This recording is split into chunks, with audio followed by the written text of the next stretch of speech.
Welcome back to Coffey Talk. I'm Kate Coffey Bacon, and this is the show where real conversations happen. My guest today is someone that has spent her career as the person behind the scenes, the one who set up the interview, wrote the description, and made sure everything was ready before anyone else walked in the room. She started as a journalist, found her way into content marketing, and built a decade-long career inside the Microsoft Business Central and BizApps ecosystem doing exactly that work. Good, quiet, essential work. She has navigated a revolving door of bosses, constant change, and a world that keeps shifting underneath her feet. And through all of it, she has held on to something that most of us say we believe, but rarely have to prove, that who you are is not the same thing as what you do for a living. She's the mom of 4 boys, a woman of faith, and someone who has learned that the ground shifts repeatedly and that you stay rooted anyway. This conversation is about identity, flexibility, and what it actually means to know your priorities when life asks you to prove it. Katie Erickson, welcome to Coffey Talk. Thank you. I'm so glad to be here today. I'm really thrilled to have you here and to have this conversation. I think that the things that we're going to talk about today are going to resonate with so many of the listeners. So let's jump in. Let's get into it. You said that you had 10 years in the same company. In this industry, that's almost a novelty. So I want to start right there. Take me back. What does year one look like for you? So year one at that company, that was interesting because, like you mentioned, I was a journalist. And so kind of getting into marketing, I had done some part-time marketing articles. And then a friend told me, hey, this company is looking for someone to help with their marketing. And so I did an interview and wasn't really sure what to expect, but they said, yeah, we'd like to hire you, and started doing some work for them part-time. And then after a couple months, I'm like, hey, I feel like you've got enough work. Can I work here full time?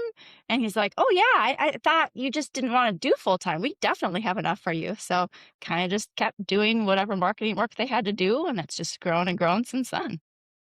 So you said you started out as a journalist. How did you end up in content marketing? Man, yeah. So that's a good question. So I went to college for journalism, and then I worked at a local newspaper in the kind of suburbs of the Minneapolis area for 5 years. Then I had my oldest kid. Journalism, lifestyle, late hours, random hours doesn't work well with little ones. So I took a break from work for a while. When I would decide I want to get back into it, I'm trying to remember who even sent it to me. Someone knew of someone who needed some part-time work, just writing articles for actually car accident attorneys. And it was kind of a marketing part-time position thing. And just because of my journalism background, I kind of had a grain in my head, oh, that's the dark side. Marketing is sensational. It's no true journalist wants to do that. But the more I talked to them and the more, I said yes to a couple articles, and I said yes to a few more. And I kind of realized, oh, okay, so marketing actually lets me do 2 things. It lets me tell a story based on facts, but it also lets me promote, a company, an organization, a product, something that hopefully I believe in and think is good for someone else to know about. So it's sort of like, hey, I got to be a journalist and a cheerleader, which I had been in high school. So it was sort of both things in one. It was kind of fun. Yeah, I'll tell you an interesting story. I think this will resonate with you. When I was, I'll say a teenager, 15, 16 years old, I wrote all the time. Mm-hmm. I wrote stories. I was in a local theater group. I wrote like the article that would go in the newspaper for the show that was coming up. I did tons of writing. And so I thought that I wanted to be a journalist. And my parents knew friends that were in marketing and journalism, and they had, conversations with me, and they both hands down said, you're actually a marketer. You're actually not a journalist for all the reasons that you just mentioned. And so I went into marketing, and I think it was the right move because, to your point, it still gave me opportunity to write. Mm-hmm. When I worked at a marketing agency, I marketed attorneys primarily, and I wrote the content for those attorneys. And so when you said that, I was like, man, we are sort of birds of a feather. Yeah. So you mentioned having a new boss almost every year for a decade. What does that feel like from the inside in expectations and accountability? What does that look like? A little crazy for sure. Every boss who comes in is going to have their own agenda, their own idea of what Boyer should look like, what the company should be. I learned to work with a lot of different personalities for sure. You discover in probably the first month at least, you've got a good feel for, okay, this person, prefers email, or this one prefers Teams messages, or, they want to be more hands on, or they want to be more hands off. You kind of have to learn how to work with what they want. But also at the same time, a lot of the bosses I had, I felt a little like the redheaded stepchild, because it was like the operations guy is in charge of me. Okay, now it's a finance person in charge of me. Now it wasn't necessarily someone with a marketing background. It was someone who was in a leadership position at the business, and they had their own background, their own mindset coming into marketing then, and trying to do that as well. So I kind of had to be, to some extent, the marketing background person who says, okay, yes, that's a good idea, but coming at it from a marketing perspective, maybe we need to twist it this little bit to make sure that it's still telling the right message. That's, that core message from our company that we want to stay the same throughout all these different changes. Yeah. That's tough because I would imagine you had bosses that maybe didn't put the emphasis on marketing that it needs to be. I've seen so many memes and cartoons that are coming up of Yes. marketers trying to find our place. And so having a revolving door of different bosses and, as you said, personalities, that was quite a challenge that you had to rise up to. Was there ever a moment where you thought, okay, this might not work out? Yeah, that's actually an easy one. It was, I want to say, summer of 2019. So our president showed me this resume of this guy. He's like, this guy's going to come and he's going to get a new sales guy. I looked at the guy's resume. I'm like, oh, really? Because he's got 10 years of marketing experience and I've been here for 4. He's going to take my job. Oh my goodness. Sure enough, 2 days later, the president's like, he's actually really better at marketing. I wonder if maybe he can do our marketing and you want to be a sales assistant for me. And I'm thinking, yeah, no, I have little kids at home. I'm, like little, I'm still breastfeeding. There's no way I can come be in the office that many days and do that. Long story short, we ended up keeping both positions. And that's the guy who stayed for 3 years, had him as a boss for the longest. And I learned so much from him. He taught me a lot about, how to do marketing and how to think more strategically about marketing, as opposed to just going through the motions and doing all the little tasks that are in front of you day to day. Yeah, there's that. I call it working in the business and working on the business. Yes. And I do the early morning hours working on the business in that strategy, because once the inbox starts dinging, then you are in it. And it doesn't. Yes. And So it's hard to get out then. well, I think it's kind of knowing when you can think best and most clearly, but you said it, that strategic thinking, that zooming out and being able Hmm. to see the big picture, that can be quite a challenge when all those tasks become bigger, sometimes bigger than we are. Yeah. Well, and even as a journalist, I always loved going in very early and writing early, early morning, because it was quiet and I could think better. I think it's just knowing your prime time for that Yep, for strategic sure. thing.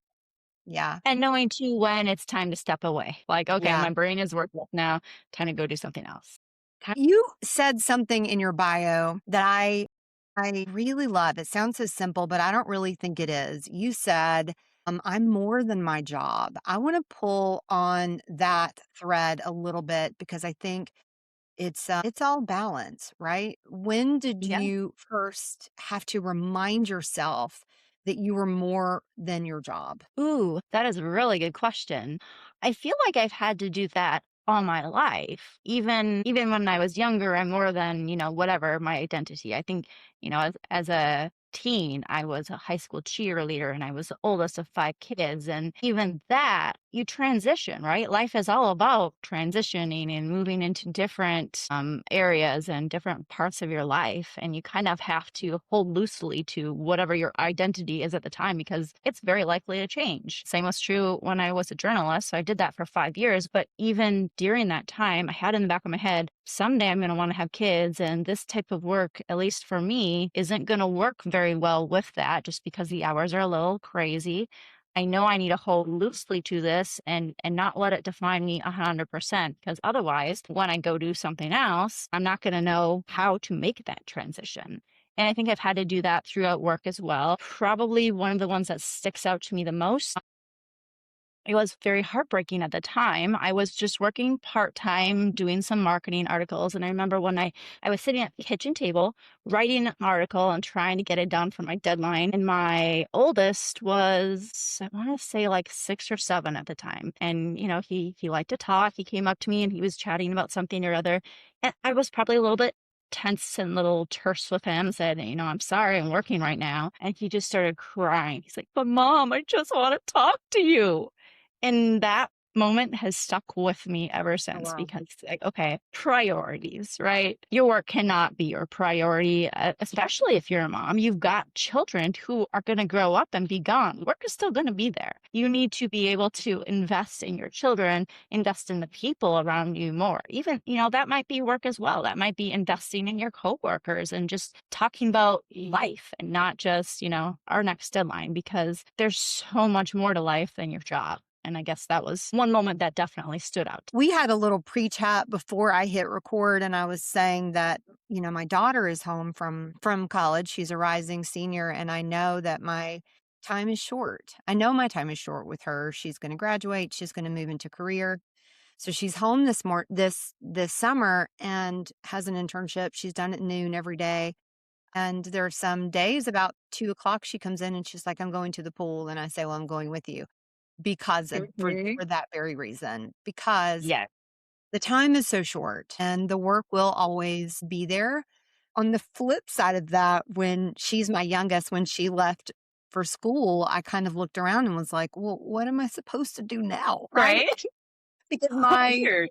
right. It's so weird. And being a mother was my identity. It still is my identity. And so there is that adjusting and readjusting in all of those transitions in life and grounding back down into who you are and realizing that you are more than your job. What a great lesson, Katie. I love that, and I know that resonates as a frequent conversation that I have with Mhm. people is finding out what and who you are outside of your business card Yeah. and digging into that for that personal enrichment. You've also described yourself as a good second, and I'm curious about that. I'm going to ask you two questions in one. What does that mean to be a good second? Has ever being a good second cost you anything? So I think what it means is I'm the one who does a lot of the behind the scenes work. When you're a journalist, you write an article, you have a byline, it's published, there you go, right? End of story, done. With marketing, it's a lot more nuanced. There's a lot of things that go on behind the scenes that need to get done before that final product even hits the website or the marketing collateral or whatever it is. And so I've discovered kind of slowly throughout my career that where I tend to excel is doing a lot of those behind the scenes pieces that quite honestly a leadership might not know is even getting done. So it might be, setting up the interview with the person that's going to eventually be that amazing customer story. It might be the description for the webinar because the person who's presenting is a little better at talking than writing, if that makes sense. It's kind of all those little behind the scenes things that people don't always see. As far as if that's cost me something, probably. If I'm being honest, there's probably been promotions or recognition, I guess, that maybe I didn't get because that was the work that was sort of behind the scenes. You don't necessarily know it's gone until you don't necessarily know the importance of it until it's gone, right?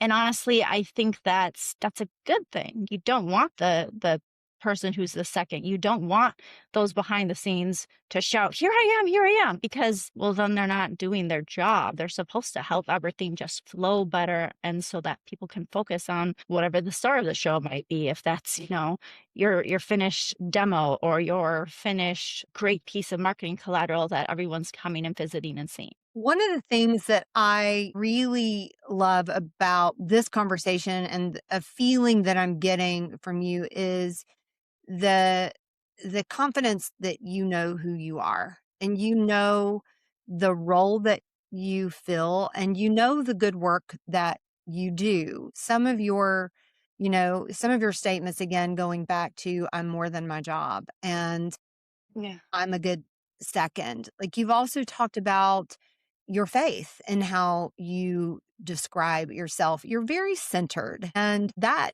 Katie, that is contagious. And I'm Good. certainly feeling that from you right now. You're very assured in who you are and where you're going. And that's refreshing. How does the faith factor into how you've navigated all of the changes that you've been through? Oh my goodness, it's everything. If I did not have my faith, I think I would be a very insecure person.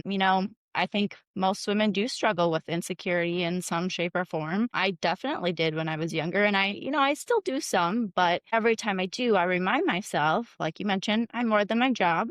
I Any other thing that might try to define me. I'm a child of God. I am his daughter. And really, that's what matters. It doesn't matter what job I have. It doesn't matter what house I live in or what car I drive or any of those things really pale when you consider the one whole thing that can actually keep me centered.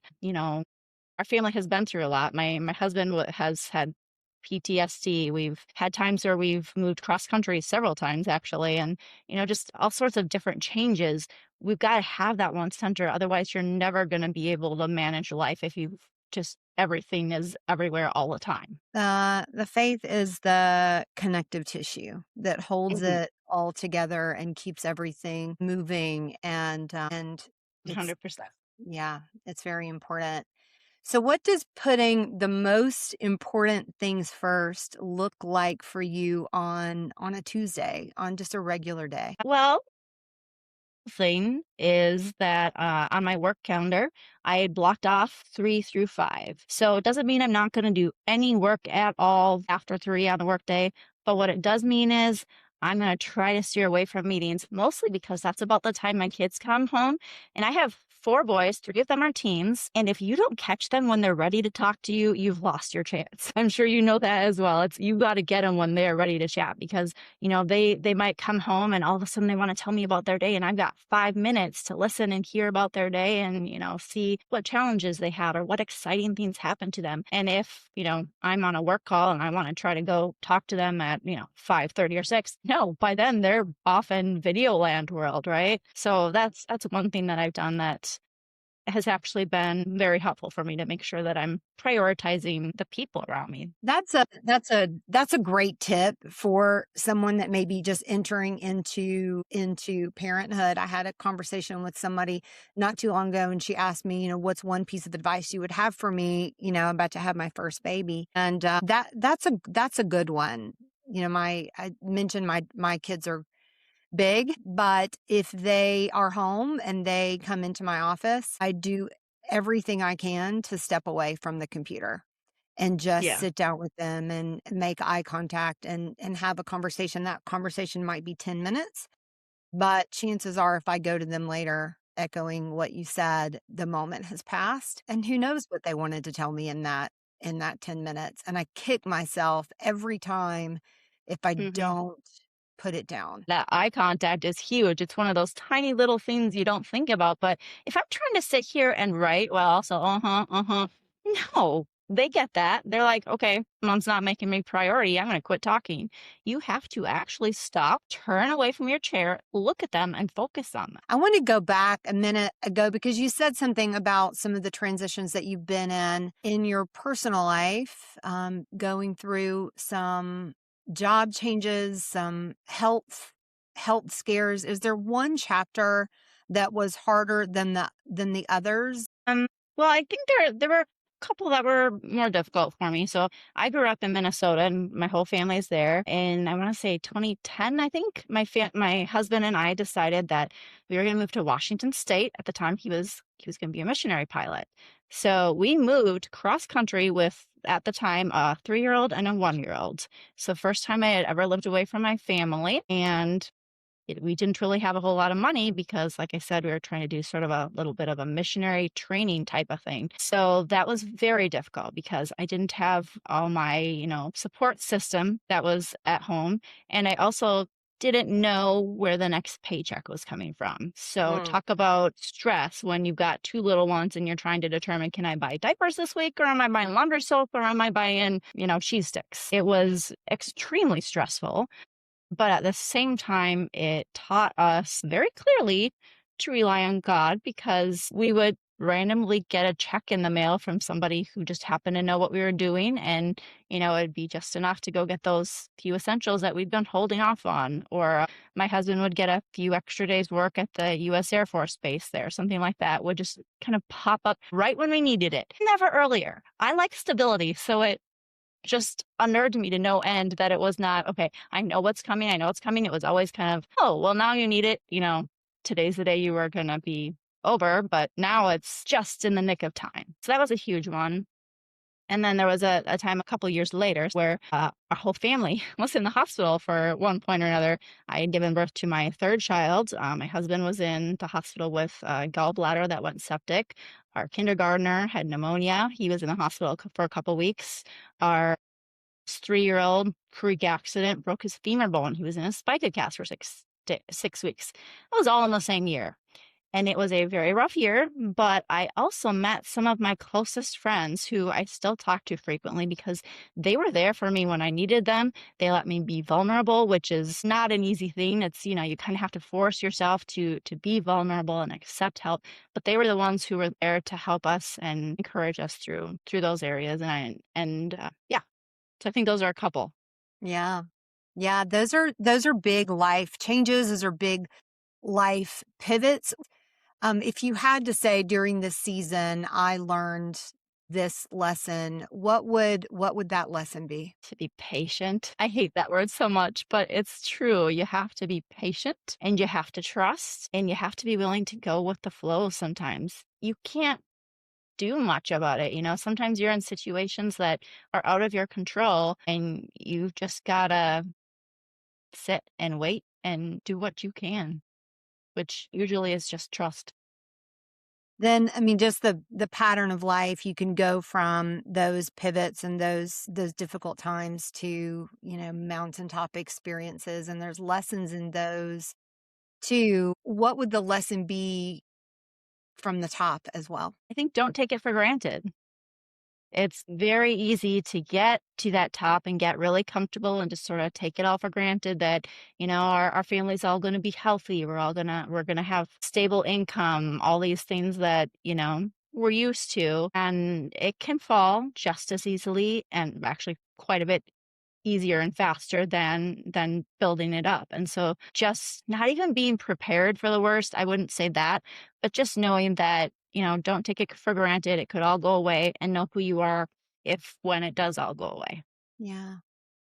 My son just taught me this really great lesson not too long ago. I was talking to him about some things that he's been going through, and he came through it and now is sailing. And he was like, I just, in everything that I've been through, I've just learned to stay humble through it all. Mm-hmm. Because, he said he's so wise. He's 25 years old. He's so wise. And he was like, I'm the consistent in all of it. Yeah. Whether something bad happens tomorrow or something good happens tomorrow, it doesn't change who I am or the value that I bring. Mhm. Oh man, let's put that on a t-shirt. Love that. Right? Right? That's Like at awesome. 25 years old, he's already learned that lesson, and that will carry him far, I think. And that's what I'm Yes. hearing One from smart son. That's one awesome. smart kiddo. I'm sorry that he's had the ups and the downs. We don't want that for our children, but the fact that he can learn that and hold on to that and put words around that too, and Mhm. say, just stay humble, because the good happens, the bad happens, but we're the same, we're the same through it all. Hopefully we come out the other side changed and a little better, right? Right? A little Yes, stronger, a yes. little We've learned wiser. the lessons. Right. So you are a mom of 4 boys. How has that changed how you think about your career? I think anytime I'm thinking about any sort of career change, I have to think through, okay, how is this going to affect the rest of the family? There was a time where there was a position that was created that was for more or less a promotion. And so I had to think really hard. First of all, do I want this? Is this going to mean more hours? Is this going to mean more travel? Is this something that I can do that will affect our family? Okay, I did apply for it. I did not end up getting it. And honestly, we kind of felt like, well, okay, there's our answer. Maybe I needed to stay where I was because that would have taken up too much time. Yeah. Katie, again, I see you as someone that's just so steadfast and so rooted and strong in who you are. You've been through a lot and you're still standing. You're still curious. You're still asking questions. You're still showing up. I can't help but think about someone that might be listening right now that is in the middle of one of those really hard chapters. What do you want them to hear in your story?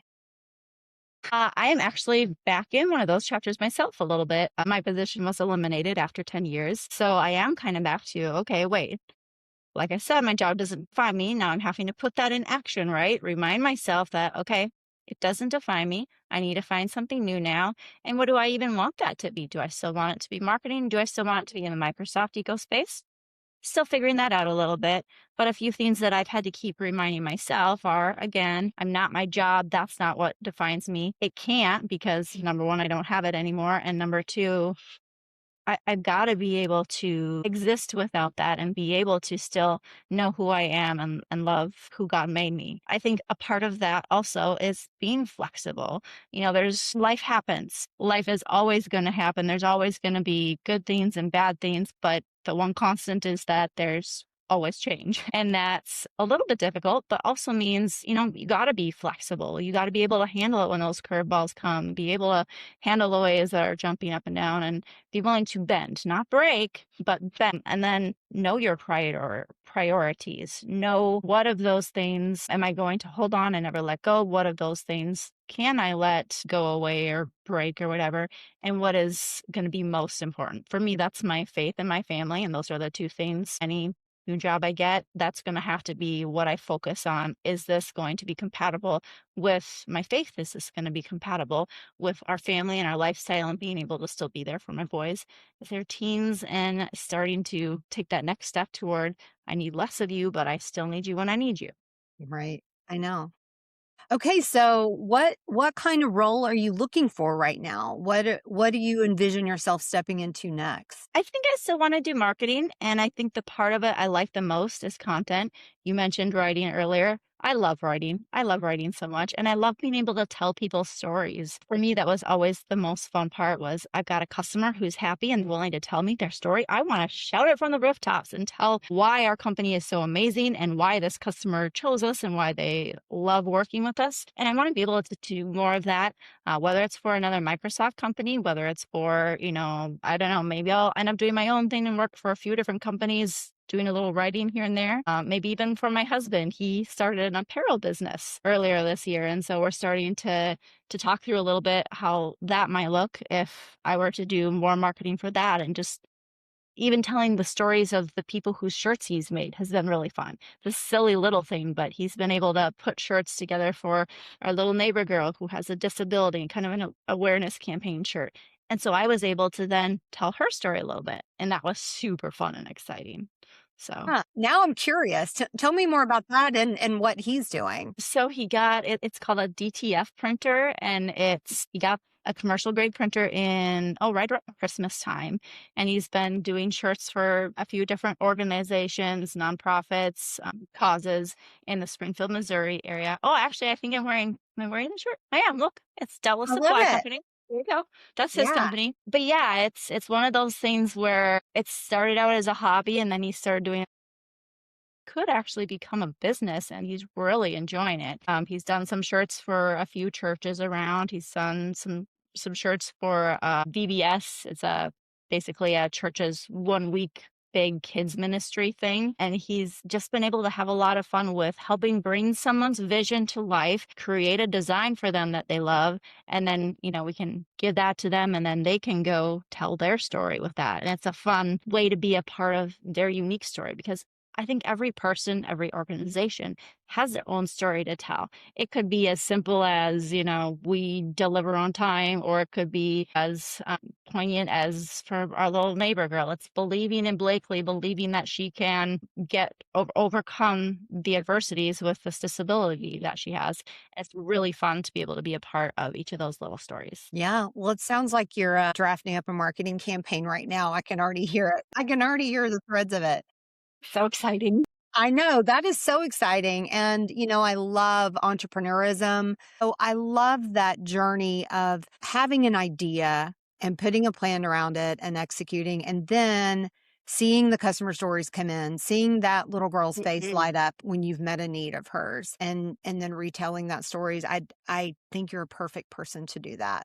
I'm holding on to a couple of things from our conversation today. What's really sitting with me is that your job is not your identity. Mhm. Knowing the difference between something that you do for a living, from your 9 to 5 or 10 to 7 or whatever those hours look like versus your personal fulfillment. And those things might not always be the same thing. And then also flexibility. Flexibility is a skill.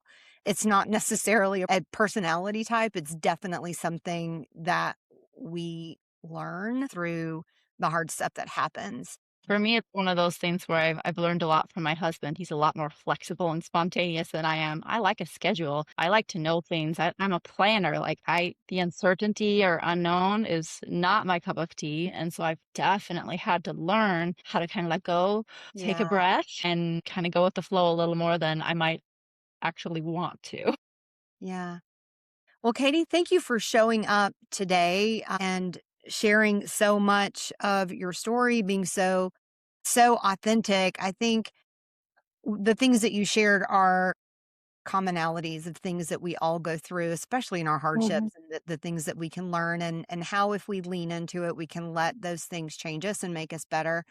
And I really think you put some good words around some things that people might not have words for while in the midst of hard times. I'm really glad you came on a Coffee Talk. Thank you. I appreciate it. To everyone that is listening, thank you for pulling up a chair. If today's conversation resonated with you, share it with someone that might need it. And I'll see you next time on Coffee Talk. Thank you again, Katie, for coming on today. I'll see you soon. Thank you for joining us today on Coffee Talk. A special thanks to my guests for sharing their story, and to you, the listener, for being a part of this conversation. If you enjoyed today's episode, be sure to subscribe so you never miss a Monday morning chat. Until next time, I'm Kate Coffey Bacon, and this has been Coffee Talk.